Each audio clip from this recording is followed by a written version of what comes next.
പ്രതിപക്ഷ നേതാവ് പോയി പണി നോക്കട്ടെ എന്നൊരു നിലപാട് കൂടി സ്വീകരിച്ചുകൊണ്ട് ഒരു സഭയിലേക്ക് വരികയാണുള്ളത്. അദ്ദേഹം തന്നെ, പ്രതിപക്ഷ നേതാവ് തന്നെ പരസ്യമായിട്ട് അഭിപ്രായങ്ങൾ പറയുകയും ചെയ്തു. അപ്പോൾ അതൊക്കെ കോൺഗ്രസിനകത്തുള്ള പ്രശ്നങ്ങളാണ്. അത് കോൺഗ്രസിനകത്തുള്ളവർ തന്നെ ചിന്തിക്കും. ഇത്തരം തെറ്റായ നിലപാടുകൾ നമ്മുടെ നാടിന് എത്രമാത്രം ഗുണകരമാണ് എന്ന് ജനങ്ങളാകെ ചിന്തിക്കട്ടെ, കോൺഗ്രസ്സുകാർ ചിന്തിക്കട്ടെ. ചരമോപചാരം പോലുള്ള എല്ലാവരും ആദരിക്കപ്പെടുന്നൊരു പ്രശ്നങ്ങളുടെ ഇടയിലേക്ക് കടന്നു വന്നാൽ സ്വാഭാവികമായി ഇത്തരത്തിൽ വളരെ കേരളമാകെ നിറഞ്ഞു നിൽക്കുന്ന ഈ ഒരു വിഷയം സ്വാഭാവികമായും പ്രതിഷേധത്തിനിടയാക്കില്ലേ? അത് ചരമോപചാരത്തെ പോലെ അലങ്കോലപ്പെടുത്തില്ലേ? ഇതൊക്കെ സൃഷ്ടിക്കാൻ വേണ്ടിയിട്ട് ബോധപൂർവ്വം ഇങ്ങനെ ചെയ്യുക, ഇതെല്ലാം നിയമസഭാ നടപടികളുടെ തികച്ചും തെറ്റായിട്ടുള്ള പ്രവണതകളാണ്. ലൈംഗിക അതിക്രമ കേസിൽ കുറ്റപത്രം ലഭിച്ച വ്യക്തി MLA ആയി ഇടത് ചേരിയിലിരിക്കുമ്പോൾ മറ്റ് 2 MLA മാർ പ്രതിയാക്കപ്പെട്ടവർ പ്രതിപക്ഷ ചേരിയിലിരിക്കുമ്പോൾ രാഹുൽ മാങ്കൂട്ടത്തിന് മാത്രം നിയമപരമായി പ്രത്യേക ബാധ്യത പറയുന്നതിൽ അർത്ഥമില്ല. പക്ഷെ അതേസമയം തന്നെ രാഹുൽ മാങ്കൂട്ടത്തിൽ സഭയിൽ എത്തേണ്ടത് തന്നെയാണ്, ഒരു സംശയവുമില്ല. പാലക്കാട് ജനങ്ങളുടെ ജനപ്രതിനിധി എന്നുള്ള നിലയ്ക്ക് ചിറ്റപ്പാ ഈ വക ഉപദേശം ഉണ്ടല്ല, ഈ ഊമ്പിക്കലും ഈ ഉപദേശവും അതങ്ങ് AKG സെന്ററിൽ പോയിട്ട് സഖാക്കൾക്ക് കൊടുത്താൽ മതി. അവൾക്ക് ഇന്നത്തേക്കുള്ള ക്യാപ്സ്യൂളുകൾ വാട്സപ്പ് യൂണിവേഴ്സിറ്റി വഴി അങ്ങ് അയച്ചു കൊടുത്താൽ മതി. കേരളത്തെ പൊതുബോധത്തോട് ഇങ്ങനെ വെല്ലുവിളി ഇങ്ങനെ പരിഹസിച്ചിരിക്കരുത് കേട്ടോ ചിറ്റപ്പ. ചെല്ലക്കാണ്ട് പോടാടുന്ന്.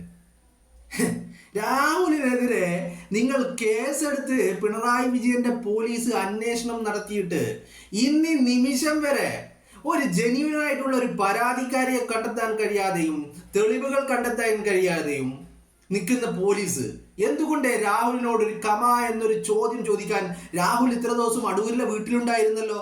രാഹുലിന്റെ വീട്ടിലേക്ക് പോവാതിരുന്ന പോലീസ് എന്തേ നിങ്ങളുടെ കയ്യിൽ പരാതിയും തെളിവുകളും ഉണ്ടെങ്കിൽ ഇത്തരത്തിൽ ഗുരുതരമായ ആരോപണം വന്നിട്ട് രാഹുലിനെ അറസ്റ്റ് ചെയ്യാത്തത്? നിങ്ങൾ ഒരു പരാതിക്കാരെ കണ്ടെത്താൻ കഴിയാതെ കുഴങ്ങി നിൽക്കുമ്പോൾ ഈ ഉപദേശവും ഈ ഊമ്പിക്കലും ഉണ്ടല്ല, അതങ്ങ് AKG സെന്ററിൽ കൊണ്ടുപോയി വെച്ചാൽ മതി. മനസ്സിലാവുന്നുണ്ടോ പറയുന്നത്? ഈ പൊതുജനങ്ങളെ ഇങ്ങനെ പൊതുജനങ്ങളുടെ ആ ഒരു പൊതുബോധത്തെ ഇങ്ങനെ പല്ലിളിച്ച് കാണിച്ച് പരിഹസിക്കാമെന്ന് ചിറ്റപ്പം കരുതണ്ട. അത് EP ജയരാജന്റെ വീട്ടിലുള്ളവരോട് കാണിച്ചാൽ മതി. നിങ്ങളൊരു കാര്യം മനസ്സിലാക്കണം. മുകേഷ് എന്ന് പറയുന്ന നിങ്ങളുടെ MLA, നിങ്ങൾ സഭയിൽ ഇപ്പോഴും കൊണ്ടുവന്നിരുത്തി നിങ്ങളുടെ MLA ആയിട്ടുള്ള മുകേഷ് എന്ന് പറയുന്ന വ്യക്തി, ആ വ്യക്തിക്കെതിരെ ഇത്തരത്തിൽ പരാതി ഉന്നയിച്ചു, അതിൽ കേസെടുത്തു, അറസ്റ്റ് വാറണ്ട് പുറപ്പെടുവിച്ചപ്പോൾ ഈ മുകേഷ് ഒളിവിലായിരുന്നു. എന്നിട്ട് ഹൈക്കോടതിയിൽ നിന്ന് മുൻകൂർ ജാമ്യം നേടിയിട്ട് പോലീസിന് മുന്നിൽ ഹാജരായിട്ട് ചോദ്യം ചെയ്യലിന് ഹാജരായിട്ട് അവിടെ അറസ്റ്റ് രേഖപ്പെടുത്തിയിട്ട് മുൻകൂർ ജാമ്യം ഉള്ളത് കൊണ്ട് മാത്രം ജാമ്യത്തിൽ ഇറങ്ങി പുറത്തു വന്നിട്ട് സഭയിൽ വന്നിരിക്കുന്ന വ്യക്തി ഇപ്പോഴും മുകേഷ് നിങ്ങളുടെ കൂട്ടത്തിലുണ്ട്. മുകേഷ് മാത്രമല്ല, നിങ്ങൾ ഈ 10 വർഷക്കാലത്തിനിടയിൽ P. ശ്രീരാമകൃഷ്ണൻ, തോമസ് ഐസക്, കടകംപള്ളി സുരേന്ദ്രൻ, പിന്നെ മുഖ്യമന്ത്രിയുടെ പ്രൈവറ്റ് സെക്രട്ടറി ആയിട്ടുള്ള P. ശശി, പിന്നെ നിങ്ങളുടെ കഴിഞ്ഞ ടൈമിൽ നിങ്ങളുടെ MLA ആയിരുന്ന PK ശശി, ഗണേഷ് കുമാർ, ഇന്ന് ശശീന്ദ്രൻ, മുകേഷ് തുടങ്ങി നിരവധി ആളുകൾ, എണ്ണാനാണെങ്കിൽ 10,000 ഉണ്ട്. വിരലുകൾ മതിയാവില്ല, 10 വിരലുകൾ മതിയാവില്ല. അത്രയും അധികം ആളുകൾ നിങ്ങളുടെ കൂട്ടത്തിൽ ഉണ്ടായിരുന്നിട്ട് നിങ്ങൾ എന്ത് ഉളുപ്പില്ല വർത്താനമാ ജയരാജ പറയുന്നത്? ധാർമ്മികതയോ? ആ വാക്ക് ഉച്ചരിക്കുവാനുള്ള എന്ത് അർഹതയാ സഖാക്കളെ നിങ്ങൾക്കുള്ളത്? ആ വാക്ക് ഉച്ചരിക്കുവാനുള്ള എന്ത് അർഹതയാ നിങ്ങൾക്കുള്ളത്? എന്നിട്ട് രാഹുൽ മാങ്കൂട്ടത്തിന്റെ വിഷയം വരുമ്പോ ധാർമ്മികത വന്ന് പറയുന്നു. നിങ്ങളൊന്ന് ഓർക്കണം, എന്ത് AK ബാലനും PK ശ്രീമതിയും P. ശശിക്കെതിരെയും ഈ പറയുന്ന PK ശശിക്കെതിരെയും ആരോപണങ്ങൾ ഉയർന്നപ്പോ AKG സെന്ററിൽ ഇന്നും ആ അലമാരയിൽ സൂക്ഷിച്ചിരിക്കുന്ന ഒരു മെഷീനുണ്ട്.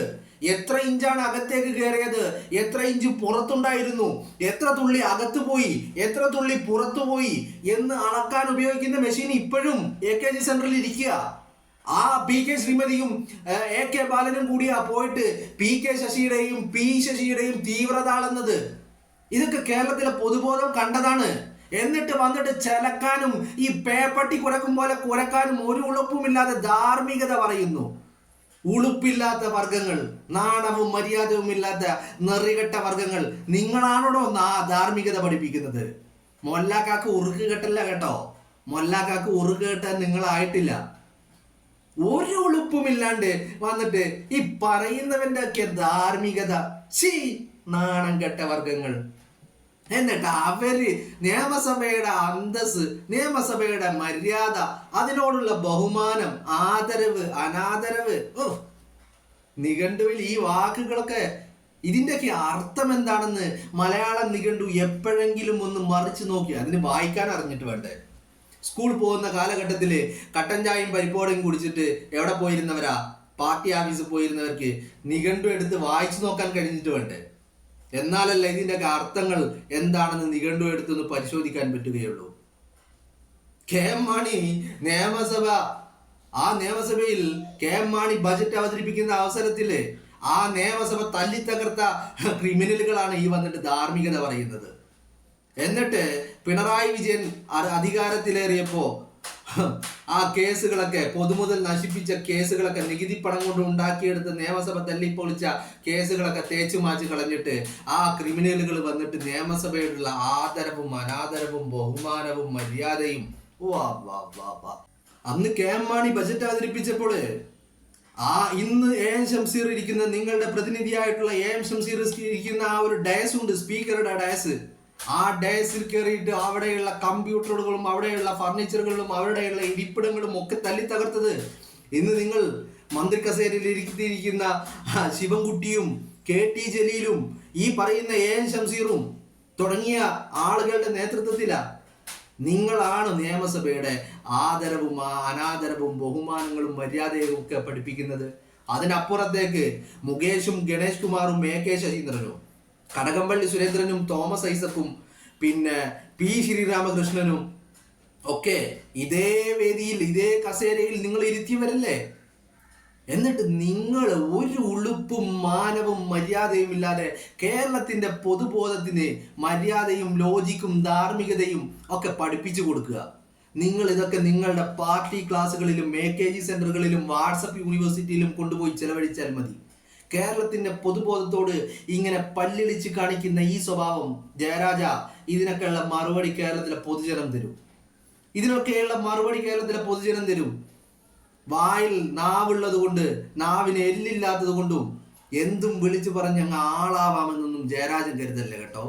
ഞങ്ങളൊക്കെ എല്ലാം കണ്ടും കേട്ടും തന്നെയാണ് ഓരോ ദിവസവും തള്ളി നിൽക്കുന്നത്. മുകേഷിനൊക്കെ സംരക്ഷിച്ച് പിടിച്ച് നിങ്ങളൊന്ന് ആലോചിക്കണം. രാഹുൽ മാങ്കൂട്ടത്തിനെതിരെ ഈ നിമിഷം വരെ രാഹുൽ മാങ്കൂട്ടം ഇന്ന് 9:20 സഭയിൽ വന്നു, സഭയിൽ പങ്കെടുത്ത്, അത് കഴിഞ്ഞ് സഭയിൽ നിന്ന് അയാൾ മടങ്ങി, സഭ പിരിഞ്ഞതിന് ശേഷം അയാൾ സഭയിൽ നിന്ന് പോകുന്നത് വരെ അയാൾക്കെതിരെ ഒരു FIR ഇല്ല, അയാൾക്കെതിരെ ഒരു ജെന്യൂൻ ആയിട്ടുള്ള ഒരു പരാതിയില്ല, പരാതിക്കാരിയില്ല, ഒരു തെളിവുകളുമില്ല, അറസ്റ്റ് വാറണ്ട് ഇല്ല, മുൻകൂർ ജാമ്യമില്ല, ഒന്നുമില്ല. അതേ വ്യക്തി ഇതേ ആരോപണത്തിന്റെ പേരിൽ അറസ്റ്റ് വാറണ്ട് ഉണ്ടായിട്ട് അറസ്റ്റ് ചെയ്യപ്പെട്ട് മുൻകൂർ ജാമ്യത്തിൽ പുറത്തിറങ്ങി നടക്കുന്ന മുകേഷും ഇരിക്കുന്നുണ്ട്. അപ്പുറത്ത് ഗണേഷ് കുമാറുണ്ട്, AK ശശീന്ദ്രനുണ്ട്. എന്നിട്ട് നിങ്ങൾ വന്ന് ചിലക്കുന്നോ? ഇന്ന് പിണറായി വിജയൻ നിയമസഭയിലേക്ക് ഇറങ്ങി വരുന്നതിന് മുമ്പ് പിണറായി വിജയന്റെ പൊളിറ്റിക്കൽ സെക്രട്ടറിയായ P ശശിയെ കണ്ടിട്ടാണ് ഇറങ്ങി വന്നത്. P ശശി ആരാ കേരളം കണ്ട ഏറ്റവും വലിയ ഞാൻ പറയുന്നില്ല. എന്നിട്ട് ആ P ശശിയെ കൂടെ ഒരു കസേരയിട്ട് തൻ്റെ ഇടത്തും വലത്തും നിർത്തിയ വ്യക്തിയാ ഇന്ന് നിയമസഭയിലേക്ക് നിങ്ങളുടെ മുഖ്യമന്ത്രി വന്നത്. മുകേഷിനെ സ്വന്തം ചിറകിനിടയിൽ സംരക്ഷണം ഒരുക്കിയ വ്യക്തിയാ പിണറായി വിജയൻ. എന്നിട്ട് നിങ്ങളാണ് ധാർമ്മികത പറയുന്നത്. AKG സെന്ററിൽ ഇപ്പോഴും ഒരു മെഷീനർ ഇരിക്കുന്നുണ്ടല്ലോ. ആ മെഷീൻ നിങ്ങൾ എന്തിനു വേണ്ടി സൂക്ഷിച്ചതാ? ഇനിയും നിങ്ങൾ ഇതുപോലെ തീവ്രത അളക്കാൻ വേണ്ടി സൂക്ഷിച്ചതല്ലേ? എന്നിട്ട് ധാർമ്മികത, എന്ത് ഉളുപ്പുണ്ടോ, മര്യാദയുണ്ടോ? അറ്റ്ലീസ്റ്റ് ആ വാക്കിന്റെ അർത്ഥം എന്താണെന്ന് പറയാമോ?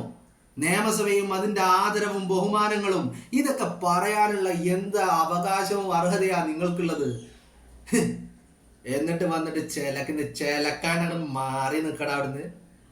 ഉളുപ്പില്ലാത്ത വർഗങ്ങൾ. EP ജയരാജൻ തുടങ്ങി വെച്ചിരിക്കുന്ന ഈ ധാർമ്മികതയുടെ ക്ലാസ് ഉണ്ടല്ലോ, ഇനി ഇത് കേരളത്തിലെ പൊതുസമൂഹം സഹിക്കേണ്ട ഒരു ദുർഗതിയും ഒരു അവസ്ഥയുമാണുള്ളത്.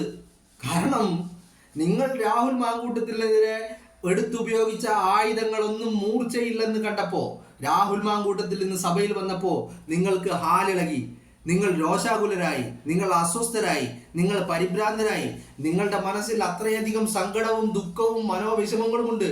കാരണം ഇത്രയൊക്കെ നടത്തിയിട്ടും ഇത്രയൊക്കെ കോലാഹലങ്ങൾ ഉണ്ടാക്കിയിട്ടും വിവാദങ്ങൾ ഉണ്ടാക്കിയിട്ടും ഒരു മനുഷ്യനെ ഇങ്ങനെയൊക്കെ താറടിച്ചിട്ടും അയാൾ ഒരു ഫീനിക്സ് പക്ഷിയെ പോലെ ഉയർത്തെഴുന്നേറ്റ് സഭയിലെത്തിയപ്പോ നിങ്ങൾ ഇതുവരെ ഉണ്ടാക്കിയ കോലാഹലങ്ങളും വിവാദങ്ങളും ആരോപണങ്ങളും പ്രത്യാരോപണങ്ങളും ഒക്കെ തകർന്നടിഞ്ഞ് തരിപ്പണമായപ്പോ ഇനി നിങ്ങളുടെ അടുത്ത ആയുധമെന്ന് പറയുന്നത് ധാർമ്മികതയാണ്. ഈ ധാർമ്മികത പറയാൻ ആ വാക്കുച്ചരിക്കാൻ അവകാശമില്ലാത്തവരാണ് നിങ്ങൾ. എന്നിട്ട് നിങ്ങൾ ധാർമ്മികതയുടെ ക്ലാസ് എടുക്കുന്നോ? കോൺഗ്രസിന് അറിയാടോ ജയരാജ, കോൺഗ്രസിന്റെ പ്രശ്നങ്ങളെ എങ്ങനെ കൈകാര്യം ചെയ്യണമെന്നും കോൺഗ്രസിന്റെ പ്രശ്നങ്ങളെ എങ്ങനെ അഭിമുഖീകരിക്കണമെന്നും ഒക്കെ കോൺഗ്രസിനറിയാം. കോൺഗ്രസിന് അതിന് ഇവിടുത്തെ നിങ്ങളെപ്പോലെയുള്ള ചിറ്റപ്പന്മാരുടെ സപ്പോർട്ട് വേണ്ട. നിങ്ങൾക്ക് കുഴലോതുന്ന മാധ്യമങ്ങളുടെ കൂട്ടിക്കൊടുപ്പിന്റെ സപ്പോർട്ടും വേണ്ട. കോൺഗ്രസിന് അതിന്റെ കാര്യങ്ങൾ പറയുവാനും വിശദീകരിക്കുവാനും പ്രതിരോധിക്കുവാനും ധാർമ്മികത പറയാനും ആകെ അവകാശമുള്ള ഒരേ ഒരു പാർട്ടി കോൺഗ്രസ് മാത്ര. അടിസ്ഥാനരഹിതമായ ആരോപണങ്ങളാണെന്ന് ബോധ്യമുണ്ടായിട്ടും ആരോപണങ്ങളുടെ പേരിൽ നടപടിയെടുക്കാൻ ഇച്ഛാശക്തിയും ആർജവും നട്ടലും നിലപാടുമുള്ള ഒരു പാർട്ടി കോൺഗ്രസ് മാത്രമാ. അത് കോൺഗ്രസ് മാത്രമേ ചെയ്തു കാണിച്ചുള്ളൂ പൊതുസമൂഹത്തിന് മുന്നിൽ. നിങ്ങളെ കൊണ്ട് ആരെ കൊണ്ട് അതിന് കഴിഞ്ഞത്? നിങ്ങളൊക്കെ അവരുടെ തീവ്രത അളഞ്ഞിട്ട് കൂടെ കൂട്ടി ചിറകിനിടയിൽ സംരക്ഷിക്കുക എന്നത് മാത്രമല്ല നിങ്ങളൊക്കെ ചെയ്തുള്ളൂ. അതിനപ്പുറത്തേക്ക് നിങ്ങളൊക്കെ എന്താ ചെയ്തിട്ടുള്ളത്? ഇനി പറയുന്ന മാധ്യമങ്ങള് നിങ്ങൾ എന്ത് ധാർമ്മികതയാ കാണിച്ചിട്ടുള്ളത്? ഈ കഴിഞ്ഞ ദിവസമല്ല അഞ്ജന അനിൽകുമാർ എന്ന് പറയുന്ന ഒരു പെൺകുട്ടി ന്യൂസ് റൂമിൽ വെച്ച് ക്രൂരമായ അനുഭവം നേരിട്ടതിന്റെ കാര്യങ്ങൾ തുറന്നു പറഞ്ഞത്. അതിനെപ്പറ്റി ഒരു വാർത്ത, ഒരു വരി വാർത്ത നൽകാൻ, ഒരു സ്റ്റോറി ഉണ്ടാക്കാൻ നിങ്ങൾ ആരെ കൊണ്ടെങ്കിലും സാധിച്ചോ? എന്നിട്ട് നിങ്ങളെല്ലാവരും കൂടി രാഹുലിനെയും സതീശനെയും സണ്ണി വക്കീലിനെയും കോൺഗ്രസിനെയും ഒക്കെ ധാർമ്മികത പഠിപ്പിക്കുന്നു. അരെ വാ വാ വാ, ചേലക്കാണ്ട് പോടാ അവിടുന്ന്.